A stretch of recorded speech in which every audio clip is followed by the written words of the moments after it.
আসসালামু আলাইকুম।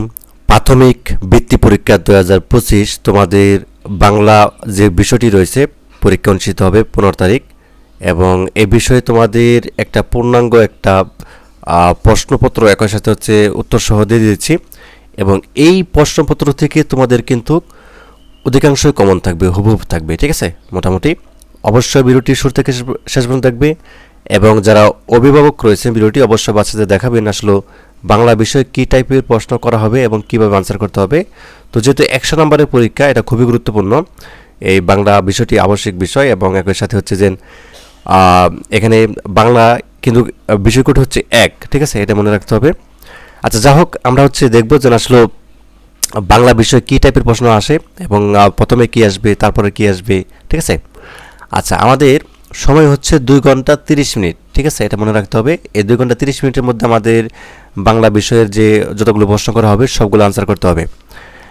আরেকটি বিষয়, মানে কোন প্রশ্নে কতটুকু লেখা প্রয়োজন, এই বিষয়টি অনেকেই জানে না, এবং বাচ্চাদেরকে হচ্ছে যারা অভিভাবক আছেন ভিডিওটি দেখিয়ে দিবেন যে আসলে তোমাকে কতটুকু লিখতে হবে বা কতটুকু লিখলে তুমি হচ্ছে ফুল মার্ক বা হচ্ছে পূর্ণাঙ্গ নাম্বার পাবে, ঠিক আছে। আচ্ছা, শুরুতে আমাদের থাকবে একটা কবিতা। 1 নঙে আমাদের একটা কবিতা, কবি ও কবিতার নাম সহ সংকল্প কবিতার প্রথম 8 লাইন লেখো। এই সংকল্প কবিতাটা খুবই গুরুত্বপূর্ণ, এটা আসার হচ্ছে 99% আসবে, ঠিক আছে।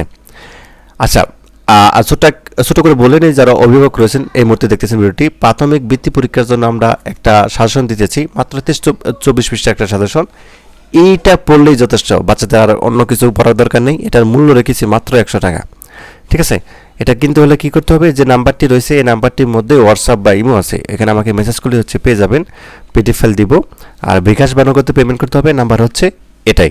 আচ্ছা, যা হোক, আমাদের এখন দেখেন সংকল্প কবিতা। তো এখানে বলছে একটা বিষয় মাথায় রাখতে হবে, অনেক স্টুডেন্ট বা হচ্ছে অনেক ছেলেমেয়েরা কী করে, কবিতা শিখে যায় শুধু, কিন্তু কবির নামটা শিখে না, ঠিক আছে। কবির নামটা কিন্তু অবশ্যই লিখতে হবে। প্রথমে হচ্ছে যে কবিতাটা, এটা শিরোনামটা উপরে থাকবে, কবির নাম, এরপর হচ্ছে কবির নামটা দিতে হবে, ঠিক আছে। আচ্ছা, সংকল্প কাজী নজরুল ইসলাম। থাকবো না গো বদ্ধ গড়ে, দেখবো এবার জগৎটাকে, কেমন করে ঘুরছে মানুষ যুগান্তরের ঘূর্ণিপাকে, দেশ হতে দেশান্তরে ছুটছে তারা কেমন করে, কিসের নেশায় কেমন করে মরছে যে বীর লাখে লাখে। তাহলে এখানে আমাদের 8 লাইন হয়ে গেল। এরকম নির্ভুলভাবে যদি লিখতে পারে কবির নাম সহ, 10-এ 10 নাম্বার দিতে শিক্ষক কিন্তু বাধ্য, ঠিক আছে। আচ্ছা, এরপরে যে 2 নংটা দেখাচ্ছি, ঠিক আছে, এটা খুবই গুরুত্বপূর্ণ শব্দ অর্থ, কেননা এটাই কিন্তু প্রাইমারি যে বৃত্তি পরীক্ষা হয়েছিল 16 এবং 17, এই কয়টা কিন্তু 16 এবং 17-র মধ্যে কিন্তু এসেছিল, আবারও কিন্তু আসার সম্ভাবনা রয়েছে। আচ্ছা, এখানে আমাদের শব্দ অর্থ দিতে হবে 5টি দিতে পারলে হচ্ছে 5 নাম্বার, প্রত্যেকটা হচ্ছে 1 নাম্বার করে। আচ্ছা, এখানে বৈচিত্র্য আছে, এরপর হচ্ছে ধ্বংস, টহল, সমকক্ষ, পর্যবেক্ষণ, এই 5টি দিতে পারলে 5 নাম্বার। তো এখানে বৈচিত্র্য শব্দের অর্থ হচ্ছে ভিন্নতা, এবং ধ্বংস শব্দের অর্থ হচ্ছে বিনাশ, টহল শব্দের অর্থ হচ্ছে পাহারা দেওয়া, সমকক্ষ শব্দের অর্থ হচ্ছে সমান প্রতিযোগী বা তুল্য, তুমি তুল্য দিতে পারো, কোনো সমস্যা নাই, এবং পর্যবেক্ষণ শব্দের অর্থ হচ্ছে প্রকৃত ঘটনা অবলোকন। আচ্ছা, এরপরে আমাদের দিতে হবে 3 নং। তো 3 নংয়ে যেটি করতে হবে, শব্দ দিয়ে বাক্য গঠন করো। আচ্ছা, তুমি যদি কিছু শব্দ প্র্যাকটিস করো, তুমি যে কোনো শব্দ দিয়ে কিন্তু বাক্য গঠন তো করতে পারবে, ঠিক আছে। আচ্ছা, প্রথমে আছে বাঙালি, মরণ যন্ত্রণা, আস্তানা, বিষণ্ণ এবং কোরাল। আচ্ছা, বাঙালি দিয়ে আমরা কী দিতে পারি, আমরা সবাই বাঙালি, খুবই সহজ বাক্য, ঠিক আছে। বা তোমরা সবাই বাঙালি, তুমি যাই কিছু লেখো না কেন বাক্যটা হয়ে যাবে। মরণ যন্ত্রণা, যারা সাহসী তারা মরণ যন্ত্রণাকে ভয় পায় না, ঠিক আছে। আস্তানা, সিংহের আস্তানা গভীর বনে। আচ্ছা, বিষণ্ণ, পরীক্ষায় ফল খারাপ হলে মন তো একটু বিষণ্ণ হবেই। কোরাল, কোরাল দিয়ে কাঠ কাটা হয়। এরপর আমাদের 4 নং দিতে হবে। তো 4 নং আমাদের কী রয়েছে, 4 নং আমাদের রয়েছে সঠিক শব্দ বসিয়ে শূন্যস্থান পূরণ করো। তাহলে দেখো 5টি দিতে বলে 5 নাম্বার। আচ্ছা, এখানে কালকে সে দিন দেশ হতো, এখানে কি হবে, গুজরান হতো, গুজরান, গুজরান বসাবা। অন্যায়ভাবে মানুষকে দেশ করো না, হত্যা করো না, এখানে হত্যা বসাবা খ নম্বরে। তিনি দেশ তরঙ্গ সৃষ্টি আবিষ্কার করেছেন, তিনি কি করেছেন, তিনি অতি ক্ষুদ্র, এখানে বসাবা হচ্ছে অতি ক্ষুদ্র, যেটা বসাবা। আচ্ছা, সকালের সূর্য দেশ ততটা তীব্র হয় না, কি হয় না, কিরণ হয় না। আচ্ছা, তারপর দেখো, নোংরা জলের ভিতর কি আছে তা দেশ করে বলা যাবে। ঠিক আছে, এখানে কি বসাবা, এক্সপেরিমেন্ট, এক্সপেরিমেন্ট বসাবা। ঠিক আছে, আচ্ছা যা হোক। তারপরে আমাদের হচ্ছে 5 নঙ্গে চলে যাব। 5 নঙ্গে তোমাকে দিতে হবে সঠিক উত্তরটি উত্তরপত্রে লেখো, মানে বহুনির্বাচনী প্রশ্ন। আচ্ছা, এটাও 5টি থাকবে, 5টি দিতে পারলে 5 নাম্বার। এটা কিন্তু খুবই গুরুত্বপূর্ণ যেগুলো বলবো। রাখাইনদের উৎসব কোনটি? বিজু, সাংগাই, ইস্টার সানডে, বৌদ্ধ পূর্ণিমা। কি হবে? সাংগাই হবে। রাখাইনদের সাংগাই সবসময় মনে রাখবা। বিদায় হজ কোথায় অনুষ্ঠিত হয়েছিল? গ নাম্বারটা দিবা আরাফাতের ময়দানে। ঠিক আছে, আরাফাতের ময়দানে কিন্তু বিদায় হজ অনুষ্ঠিত হয়েছিল। এটাও খুবই গুরুত্বপূর্ণ আসবে। জগদীশচন্দ্র বসু কত সালে অতি ক্ষুদ্র তরঙ্গ সৃষ্টি আবিষ্কার করেন? এটা গ নাম্বার 1895। এটাও শিখবা। বোবা জল বলা হয়েছে কেন? খ নাম্বার জলের স্বাদ না না বলে, অর্থাৎ জলের স্বাদ থাকে না বলে। আচ্ছা, স্বদেশ কবিতায় দেশ কেমন সুন্দর? ক নাম্বার ছবির মতো। যতগুলো আমি এমসিকিউ বললাম সবগুলোই কিন্তু আসার সম্ভাবনা রয়েছে। এরপরে যেটা দেখাবো 6 নং, এটা কিন্তু প্রাইমারি বৃত্তি পরীক্ষায় আসছিল হচ্ছে 2018 সালে। এটা খুবই গুরুত্বপূর্ণ। এখানে তোমাকে কী করতে হবে, নিচে যে শব্দ আছে একটি করে শব্দ, সেগুলোর সমর্থক শব্দ লিখতে হবে। ঠিক আছে, এটার জন্য তুমি 5 নাম্বার পাবা। দেখো, শিরের সমর্থক শব্দ কী হবে? মাথা। শির মাথা। কীরদাস বৃত্ত। নির্জন জলশূন্য। বেনু বাস। আকাশ গণন। ঠিক আছে, এগুলো হচ্ছে সমর্থক শব্দ। 5টি দিতে পারলে 5 নাম্বার। এরপর হচ্ছে সংক্ষিপ্ত প্রশ্ন। এটা অনেকে আমাকে জিজ্ঞাসা করে যে স্যার, সংক্ষিপ্ত প্রশ্ন আসলে কতটুকু লিখবো আনসার? তোমাকে যা প্রশ্ন করা হয় ততটুকুই হচ্ছে আনসার করবা। ঠিক আছে, যেহেতু এখানে 4টি দিতে হবে 8 নাম্বার, মাত্র 2 করে নাম্বার। এখন তুমি যদি 1 পৃষ্ঠা লেখো বা আধা পৃষ্ঠা লেখো, এটা কি হবে? হবে না। তোমাকে হচ্ছে কমই লিখতে হবে, অর্থাৎ 2 নাম্বারের জন্য যতটুকু লেখা প্রয়োজন ততটুকু লিখবা। আর মূলত হচ্ছে প্রশ্ন কি করা হয়েছে ওটার আনসারটা কিভাবে দিচ্ছ তুমি, এটা হচ্ছে নির্ভর করতেছে। ঠিক আছে, মানে বড় করে লেখার দরকার নেই, এটা বলেই দিয়েছে সংক্ষিপ্ত প্রশ্ন।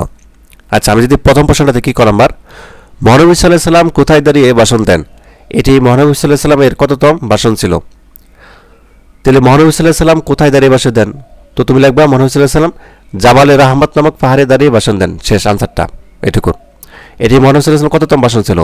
এটি মহানবী সাল্লাল্লাহু আলাইহি সাল্লামের শেষ ভাষণ ছিল। শেষ। তাহলে এইটুকু লিখতে পারলে তুমি 2 নাম্বার পাবা। আচ্ছা, উদ্ভিদ কিভাবে খাদ্য প্রস্তুত করে? উদ্ভিদ কিভাবে খাদ্য প্রস্তুত করে? তো উদ্ভিদ শিকড় দিয়ে পানি শোষণ করে একভাবে। ঠিক আছে, শিকড় দিয়ে পানি শোষণ করে, এভাবে খাদ্য শোষণ করে। আবার কি করে? পাতা এবার রোদের মানে সূর্যের সাহায্যে খাদ্য প্রস্তুত করে। তাহলে 2 ভাবে, তাই না? একটা হলো শিকড়ের মাধ্যমে পানি শোষণ করে, একটা হচ্ছে পাতায় দিয়ে কি করে? রোদের সাহায্যে মানে সূর্যের আলোর সাহায্যে খাদ্য প্রস্তুত করে। তারপর দেখো গ নাম্বারটা, গ্রাম বাংলার কোন ছবিটি আমাদের চেনা? তো গ্রাম বাংলার নদীর জোয়ার, সারি সারি নৌকার ছবি আমাদের চেনা। এই ছবি বাস্তবে অনেক সুন্দর এবং মনোরম। ঠিক আছে, এতটুকু লিখলে 2 নাম্বার। আচ্ছা, লুবি কাঠুরিয়া নিজের লোহার কুড়ালটি হারালো কেন? লুবি কাঠুরিয়া মিথ্যা বলেছিল, তাই সে নিজের লোহার কুড়ালটি হারলো। ঠিক আছে। আচ্ছা, এরপর হচ্ছে আমাদের 8 নং। 8 নংয়ে দিতে হবে রচনামূলক প্রশ্ন। তো 3টা প্রশ্ন উত্তর দিতে হবে 8 নংয়ের। বুঝতে পারছো? মানে বড় প্রশ্নগুলো 3টা দিতে পারলে 15 নম্বর। আচ্ছা, তো প্রথম ক নাম্বারটা দেখি আমরা। ক নাম্বারটা, অহংকার পতনের মূল, হাতির আর শিয়ালের গল্প এর আলোকে ব্যাখ্যা করো। তো তোমরা যারা হাতি এবং শিয়ালের গল্পটা পড়ছো তারা নিশ্চয়ই জানো যে অহংকার কীভাবে পতনের মূল হয়, ওটা ছোট্ট করে ব্যাখ্যা করবা। দেখো কতটুকু লিখতে হবে, বড় প্রশ্ন। অহংকারীকে কেউ পছন্দ করে না, সবাই তার থেকে দূরে থাকে, সে বিপদে পড়লেও তাকে কেউ সাহায্য করতে এগিয়ে আসে না। আলোচ্য গল্পে হাতি ছিল অহংকারী। ঠিক আছে, মনে আছে? তাকে বনের কেউ পছন্দ করতো না, তাই তার বিপদেও কেউ এগিয়ে আসেনি। আচ্ছা, এরপর দেখো, ল্যান্স নায়েক মুন্সি আব্দুর রৌফের যুদ্ধের ঘটনাটা লেখো। তো 71-এর 8 এপ্রিল অর্থাৎ মহালছড়ির কাছে বুড়িঘাট এলাকার চিংড়ি খালের 2 পাশে অবস্থান নেন মুন্সি আব্দুর রৌফ ও অন্যান্য মুক্তিযোদ্ধারা। তো তাদের উদ্দেশ্যে পাকিস্তানি অর্থাৎ নৌসেনাদের উপর আক্রমণ করা, এবং কিন্তু পাকিস্তানিরা ছিল মুক্তিযোদ্ধাদের তুলনায় সংখ্যা অনেক বেশি। তো মৃত্যু অবধারিত জেনেও অসীম সাহসী মুক্তিযোদ্ধারা লড়াই চালিয়ে যেতে থাকেন। হঠাৎ একটা গোলা এসে পড়ে মুন্সি আব্দুর রৌফের উপর, এতে শহীদ হন এই বীর মুক্তিযোদ্ধা। আচ্ছা, টেরাকোটা বলতে কি বোঝায় বর্ণনা করো। আচ্ছা, এটা একটু মনে রাখতে হবে, এটা গুরুত্বপূর্ণ প্রশ্ন। যে প্রাচীন মৃৎশিল্পের মধ্যে অন্যতম হলো টেরাকোটা। তো টেরাকোটা হচ্ছে বা পোড়ামাটির এসব কাজ বাংলাদেশে শুরু হয়েছে হাজার বছর আগে। তো টেরা অর্থ হচ্ছে মাটি, এটা মনে রাখবা। টেরা অর্থ কি? মাটি। আর কোটা অর্থ হচ্ছে পুরানো, তো মাটি পুরানো। তো পোড়ামাটির তৈরি মানুষের ব্যবহারের সব রকমের জিনিস টেরাকোটা হিসাবে পরিচিত। তো নকশা করা মাটির ফলক, ইটের মতো ফুরিয়ে যে শিল্পকর্ম তৈরি হয় তাকে টেরাকোটা বলে। কবিতার মূল ভাব। দুই তীরে কবিতার মূল ভাব লেখো। তোমরা যখন দুই তীরে কবিতাটা পড়ছো, ওটার মূল ভাব আসলে কী বুঝতে পারছো, ওটা হচ্ছে ছোটো করে লিখতে হবে তোমাকে। এটার জন্য হচ্ছে তুমি 5 নাম্বার পাবা। একটি নদী, তার দুই তীরে দুজন মানুষ বাস করে। একজন ভালোবাসে তার নদীর বালুচর, শরৎকালে চকাচিকরা যেখানে ঘর বাঁধে, আর তীরে তীরে ফুটে থাকে কাশফুল। তো শীতের সময় হাঁস এসে ভিড় করে, কচ্ছপ রোদ পোহায় এবং সন্ধ্যায় জেলে ডেঙে এসে ভিড়ে। তো অন্যজন ভালোবাসে বন, যার আছে ঘন ছায়া, যেখানে থেকে একটা রাস্তা এসে মিশেছে নদীতে। তো নদীর ঘাটে বধুরা আসে এবং ছেলেরা জলে অর্থাৎ বেলা বাসায়। এই কবিতায় একটি নদীর দুই তীরে মানুষকে সুন্দর করে মিলিয়ে দিয়েছে। এরপরে দেখো, প্রাইমারিতে 18 এবং 19 সালে এসেছিল। এটা খুবই গুরুত্বপূর্ণ প্রশ্ন। দেখো, ক্রিয়াপদের চলিত রূপ আমাদেরকে লিখতে হবে, মানে ক্রিয়াপদ আছে, এটাকে আমাদের চলিত রূপটা লিখবো, ঠিক আছে। আচ্ছা দেখো, দেখিয়া, আসিতেছে, রাহিয়াছে, কাঁদিয়া এবং মিলাইয়া। দেখিয়া একটা ক্রিয়াপদ, তাই না? এটাকে আমরা যে চলিত রূপ বের করি, দেখিয়া মানে কি? দেখে। আসিতেছে মানে কি? আসছে। রহিয়াছে মানে কি? রইছে। কাঁদিয়া মানে কেঁদে। মিলাইয়া মানে মিলিয়ে, ঠিক আছে। এরপর দেখো 11 রঙ রয়েছে আমাদের। 11 নম্বর রঙে আমাদের কি বলছে? নিচের 59টির যথাস্থানে বিরাম চিহ্ন বসিয়ে লেখো। এটার জন্য 5 নাম্বার পাবা, ঠিক আছে। বিরাম চিহ্ন কোথায় দাঁড়িয়ে হবে, কোথায় কমার, এটাই বলছে আর কি। দেখো মানে তোমাকে এইভাবে দিয়ে দিবে এটুকু, যেন সার্থক জন্ম আমরা জন্মেছি দেশে, কবির এই কথার অর্থে আমাদের সৌভাগ্য সার্থক যে আমরা এই দেশে জন্মেছি। এখন কোথায় কোথায় হচ্ছে আমাদের দাড়ি কমা দিতে হবে বা ফুল স্টপ কোথায় হচ্ছে আমাদের মানে দিতে হবে সেগুলো দেখ। এখন সার্থক, তার মানে এখানে তোমাদের কলম দিতে হবে। সার্থক জন্ম আমরা জন্মেছি এই দেশে। দেখো দাড়ির পরে এখানে আবার ডাবল কলম। কবির এই কথার অর্থ আমাদের সৌভাগ্য ও সার্থকতা যে আমরা এই দেশে জন্মেছি। আচ্ছা, নিচের যুক্তবর্ণ ভেঙে লেখো এবং প্রতিটি যুক্তবর্ণ দিয়ে শব্দ তৈরি করো। তার মানে আমাদের এই যে এটা করতে হবে। এই যে যুক্তবর্ণগুলো দেওয়া আছে না, দেখো মধ্যাহ্ন নগে ড আছে, তাই না? এটার সাথে আমাদের কি করতে হবে? একটা শব্দ তৈরি করতে হবে। তাহলে প্রথমটা দেখো, এটাকে আমরা ভেঙে লিখলে কী হবে? মধ্যাহ্ন যোগ হচ্ছে ড, গন্ডার। আচ্ছা, দন্তান্ন এবং এর সাথে কি হচ্ছে? ত আছে এবং রফালা আছে, তার মানে যন্ত্রপাতি। আচ্ছা, গড় সাথে আছে দ, মুগ্ধ। দুদন্নর সাথে আছে দ, বন্ধন। চর সাথে আছে ছ, ঠিক আছে। আবার বফালা আছে নিচে জায়গা, দেখো ছোটো করে, তার মানে উচ্ছ্বাস। এরপরে দেখো যে নিচের বাক্যকে এক কথায় প্রকাশ করো। এগুলো কিন্তু প্রাইমারি 18-19 সালে এসেছিল, খুবই গুরুত্বপূর্ণ। দেখো, বসতি নেই এমন বিস্তীর্ণ স্থান, এক কথায় কী হবে? পান্থর। শক্তি আছে যার, শক্তিধর। মন ও মহান যে, মনমহান। নিজের জীবন উৎসর্গ করেছেন যিনি, কী হবে? আত্মদানকারী। সম্পূর্ণ নতুন মানে কি? আনকোরা। এরপর দেখো ফর্ম পূরণ করতে হবে, এটা খুবই সহজ, ঠিক আছে। এখানে তোমার নামটা দিবা, এখানে হচ্ছে বিদ্যালয়ের নাম, শ্রেণী, রোল নম্বর, যে খেলায় অংশগ্রহণ করতে ইচ্ছুক, দূর প্রতিযোগিতা, তাই না? এবং শিক্ষার্থীর স্বাক্ষর, তোমার স্বাক্ষরটা। তো এটা দেখো, বার্ষিক ক্রীড়া প্রতিযোগিতায় অংশগ্রহণ নমুনা ফর্মটি পূরণ করা হলো। তাহলে নমুনা ফর্মটি দেখো কীভাবে পূরণ করবা। তো নাম দিবা হিমি বা হুমু, তোমার নামটা দিবা আর কি। বিদ্যালয়ের নামটা দিবা, শ্রেণী 5ম দিবা এবং রোল নম্বরটা দিবা, ঠিক আছে। যে খেলায় অংশগ্রহণ ইচ্ছুক 100 মিটার দৌড়, ঠিক আছে। যে কোনো একটা কিছু দেবে এবং তোমার নামের স্বাক্ষরটা দিবা, শেষ। আচ্ছা, সর্বশেষ যেটা থাকবে সেটা হচ্ছে নিচের বিষয়ে দেশা শব্দের মধ্যে একটা রচনা। রচনা তো লিখতে হবে। রচনা থাকবে কয়টা? অনেকে জিজ্ঞাসা করো। রচনা থাকবে হচ্ছে আমাদের 3টা। 3টা থেকে তুমি হচ্ছে যে কোনো একটা দিবা, এর জন্য 12 নাম্বার। আর রচনা কয় পৃষ্ঠা লিখবা? 2 থেকে 2.5 পৃষ্ঠার মতো রচনাটা লিখবা, ঠিক আছে। 2.5 পৃষ্ঠার মতো লিখবা। দেখো, আমাদের দেশ, এটা কিন্তু বিভিন্ন সালে এসেছিল, 11-তে, 18, 19 এবং হচ্ছে 13-তে এসেছিল। তো আমাদের দেশ, তুমি হচ্ছে ভূমিকা, প্রথম হচ্ছে রচনাটা নামটা লিখবা, যেটা দেবা খ নাম্বার দিলে আমাদের দেশ উপরে লিখে নিয়ে তারপর ভূমিকা থেকে শুরু করবা। যে প্রকৃতির আশীর্বাদ পুষ্ট আমাদের বাংলাদেশ যেন অর্থাৎ শ্যামলি মায়া ছায়া ছবি এবং শস্য শ্যামল বরা মাঠে ঘাটে সবুজের সমারোহ যেন দেশকে করে তুলেছে চিরসবুজ। অবস্থান আয়তন, তো বাংলাদেশের দক্ষিণে এশিয়া একটি স্বাধীন সার্বভৌম রাষ্ট্র। তো বাংলাদেশের পূর্বে ভারতের আসাম, ত্রিপুরা, মিয়ানমার, ঠিক আছে, এবং উত্তরে পশ্চিমবঙ্গ এবং মেঘালয়, পশ্চিমে ভারতের পশ্চিমবঙ্গ, দক্ষিণে বঙ্গোপসাগর। তো বাংলাদেশের আয়তন হচ্ছে কত? 56,177 বর্গ কিলোমিটার বা 1,47,570 বর্গ কিলোমিটার। স্বাধীনতা লাভ 1971 সালে 9 মাসে রক্তক্ষয়ী যুদ্ধে 30 লক্ষ শহীদের রক্তের বিনিময়ে পাকিস্তানের কাছ থেকে দেশ স্বাধীনতা লাভ করে। জনসংখ্যা কীরকম তুমি যদি হিসাব করো, বাংলাদেশে পৃথিবীর একটি অন্যতম জনবহুল দেশ। বাংলাদেশের বর্তমান জনসংখ্যা হচ্ছে 16,51,58,616 জন। এটা হচ্ছে লাস্ট যে গুণ ছিল অর্থাৎ 2022 সালে সেটার গণনা অনুযায়ী, ঠিক আছে। জাতীয় ভাষা, তো বাংলাদেশে অনেক জাতি বাস করে এবং এদের রয়েছে প্রত্যেকের নিজস্ব ভাষা। বাংলাদেশে বসবাসরত জাতিগুলো হলো মুসলমান, হিন্দু, খ্রিস্টান, বৌদ্ধ, মগ, চাকমা, বার্মা, সাঁওতাল, ত্রিপুরা, মরং, মণিপুরা, রাখাইন ইত্যাদি, ঠিক আছে। আচ্ছা, ভূপ্রকৃতি দিবা, বাংলাদেশের অধিকাংশ এলাকায় অর্থাৎ পলিবাহিত সমভূমি, মধুপুর, বালগড়, ঠিক আছে, সিলেটের কিছু অংশ, পার্বত্য চট্টগ্রাম, কুমিল্লার কিছু অংশ পাহাড় রয়েছে। মানুষের পেশা কি? তো বাংলাদেশের মানুষের প্রধান পেশা হচ্ছে কৃষি, এটা মনে রাখবা। আর বাংলাদেশের শতকরা 85% লোক হচ্ছে কৃষি, 80 থেকে 85% আর কি। এছাড়া রয়েছে জেলে, মাঝে আছে তাঁতি রয়েছে, কামার আছে, কুমার আছে, শ্রোতার অন্যান্য শ্রমজীবী, ঠিক আছে। ধর্মীয় জাতীয় উৎসব, তো ধর্মীয় উৎসব মুসলমানদের উৎসব দুইটা, ঈদুল আজহা, ঈদুল ফিতর, তাই না। হিন্দুদের আছে কি 12 মাসে 13 পূজা যেটা আর কি। আচ্ছা, এরপরে হচ্ছে আমরা যে বাকিগুলো দেখি, দেখো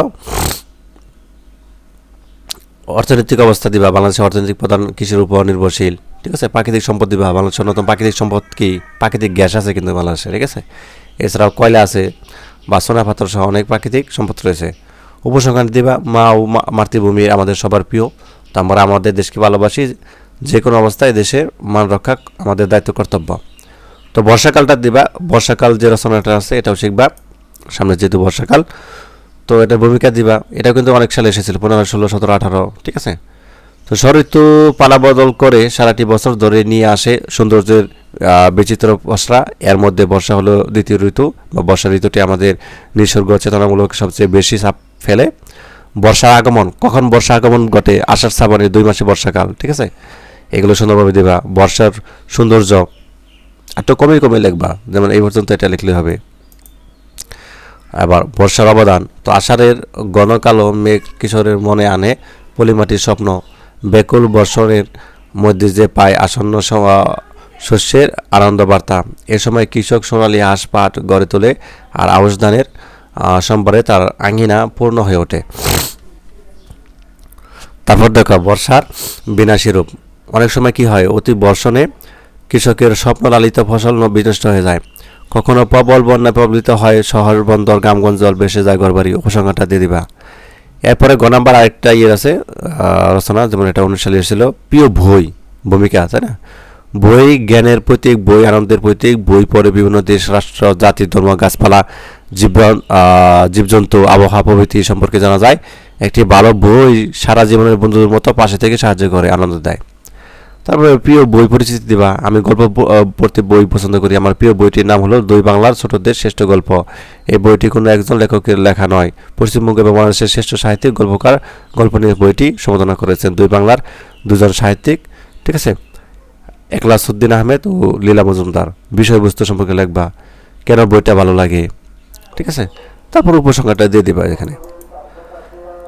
তো এই ছিল মোটামুটি তোমাদের প্রশ্ন এবং আনসারগুলো দিয়ে দিলাম। এখানে যেগুলো দেখলাম খুবই গুরুত্বপূর্ণ, ঠিক আছে, পরীক্ষার মধ্যে আসবে। তো ধন্যবাদ সবাইকে ভিডিওটি দেখার জন্য।